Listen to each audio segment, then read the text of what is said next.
Интересные факты, истории и мультфильмы в качестве слушателей и активных участников начальные классы Назрановской гимназии. Сотрудники «Газпрома» сделали все, чтобы детям было интересно. Мне нужна твоя помощь. Мой корабль пострадал в метеоритном потоке и потерял много топлива. Отремонтировать его несложно. Главное восстановить запасы горючего. Иначе я не смогу вернуться домой. Это история о том, как добывают газ, как он попадает к нам домой и сколько важных дел помогает сделать. А самое главное, через этот мультфильм ребята учатся безопасно и бережно его использовать. А сразу после показа специалисты начинают разбирать этот вопрос со школьниками детально.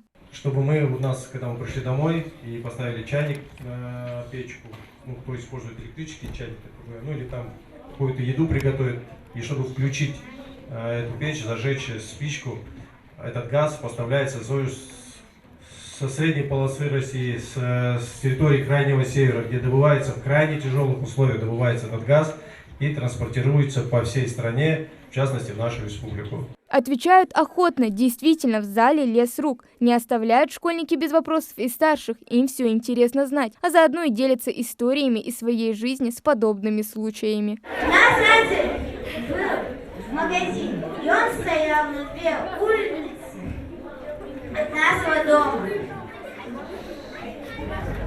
И он потом, сказала моя мама, взорвался от газа.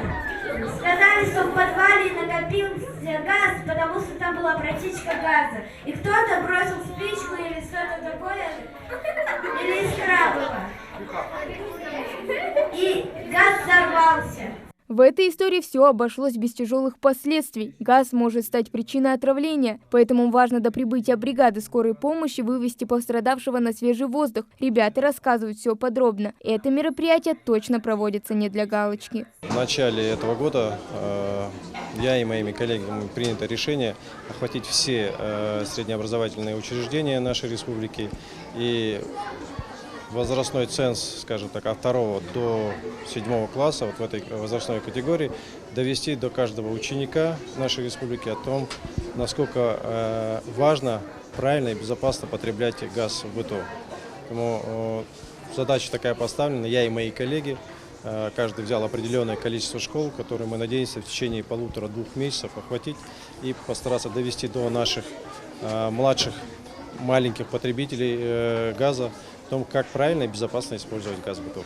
В завершение встречи для школьников провели викторину. Мансур Келигов признается, для него было важно провести хорошо время и узнать много нового. Первое действие мы должны открыть все форточки, потом пойти всем взрослым. Если у тебя никого нет дома, надо взрослым, которые соседи, надо им выйти, позвонить, все сказать, потом сказать взрослым, позвонить по номеру 04.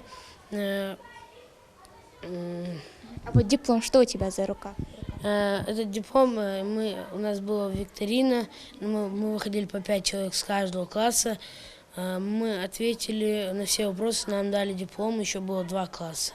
В регионе для предотвращения несчастных случаев специалисты «Газпрома» проводят подворовый обход в частных секторах, ведут агитационную деятельность, призывают одуматься и обезопасить себя и родных. Сделать это совсем несложно. Достаточно заключить договор о техническом обслуживании. Напомню, что наша компания «Газпром Газораспределение Назрань» единственная компания, которая имеет лицензию на территории нашей республики для того, чтобы заключать с ней договора на техническое обслуживание ВДГО и ВКГО.